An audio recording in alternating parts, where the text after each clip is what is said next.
एक बार अकबर गहन सोच में थे। ऐसा लग रहा था परेशान हैं। तब एक दरबारी ने उनसे उनकी परेशानी का कारण पूछा। तब अकबर ने बताया कि उनके बेटे सलीम को अंगूठा चूसने की एक गंभीर गलत आदत पड़ गई है। जैसे जैसे वो बड़े होते जा रहे हैं, इस आदत की वजह से हम सभी परेशान हैं। लेकिन शहजादे जिद्दी हैं और किसी की नहीं सुनते। तब उस दरबारी ने अकबर को एक संत के विषय में बताया। उसने कहा कि एक संत है, कहते हैं कि उनसे जो एक बार बात कर लेता है वो उनकी हर बात सुनता है और अपनी सारी बुराइयां त्याग देता है। उसकी बात सुन अकबर को अपनी परेशानी का हल उस संत में दिखाई दिया और अकबर ने उस संत को दरबार में लाने का आदेश दे दिया। कुछ समय बाद संत को दरबार में बुलाया गया। उनका आदर सत्कार किया गया। तब संत ने लाने का कारण पूछा। अकबर ने उन्हें सलीम की अंगूठा चूसने की आदत के बारे में बताया और कुछ उपाय करने को कहा। अकबर और सभी दरबारी टकटकी लगाए संत को देखने लगे कि वो क्या उपाय करता है। लेकिन संत कुछ देर सोचने के बाद बोला, उसे 1 हफ्ते का समय चाहिए। और ऐसा कहकर वो बिना सलीम से मिले चला गया। उस समय दरबार में महान बिरबल भी मौजूद थे। 1 हफ्ते के बाद संत आया और उसने सबसे पहले सलीम को बुलाया और उससे बहुत देर तक बातें की। उन्हें खेल खेल में यह सिखाया कि अंगूठा चूसना सेहत के लिए हानिकारक है, इसलिए उन्हें ऐसा नहीं करना चाहिए। और सलीम को बात समझ आ गई और उन्होंने सबके बीच कभी अंगूठा ना चूसने की कसम खाई। संत ने जो बातें सलीम को समझाई वो सभी आम बातें थी। वो चाहता तो यह बात उसी दिन दरबार में कह सकता था, लेकिन उसने 1 हफ्ते का समय लिया। यह बात अकबर और दरबारियों को हजम नहीं हुई और उन्होंने इसे दरबार का तौहीन माना और अकबर से संत को सज़ा देने की मांग कर डाली। अकबर भी दरबारियों की बात से सहमत थे और उन्होंने भी सज़ा देने का तय किया।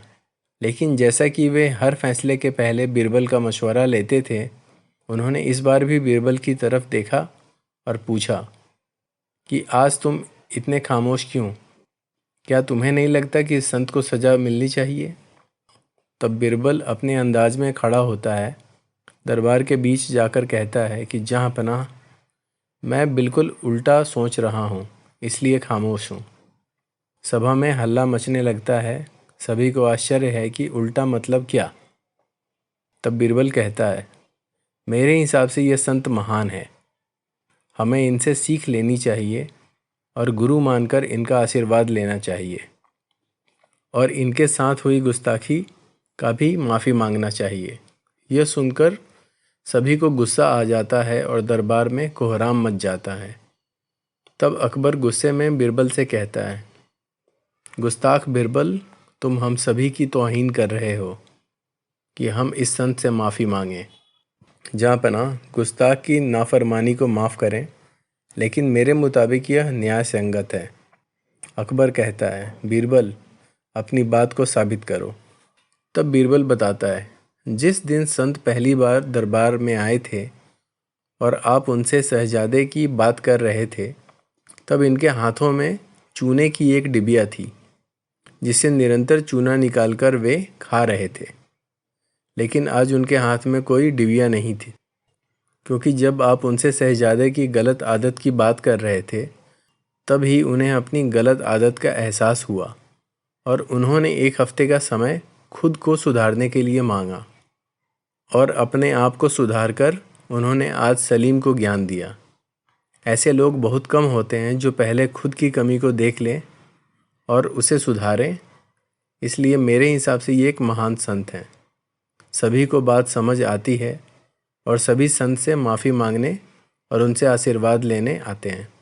तो इस कहानी से हमें ये शिक्षा मिलती है, किसी को ज्ञान देने अथवा सीख देने से पहले अपने अंतर्करण में अवश्य झांकें कि क्या आप खुद उस ज्ञान के दायरे में जीवन जीते हैं। क्या आप में वो सभी गुण हैं जिसका ज्ञान आप दूसरों को दे रहे हैं? अगर नहीं है तो पहले खुद को सुधारें, फिर दूसरों को ज्ञान दें।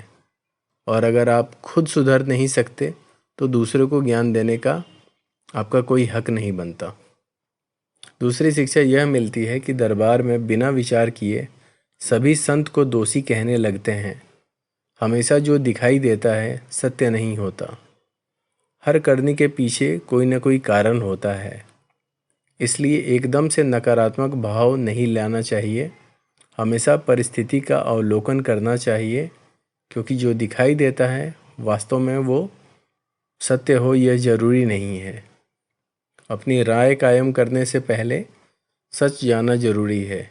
इसलिए बीरबल ने कहा था कि उनका निर्णय न्याय संगत है।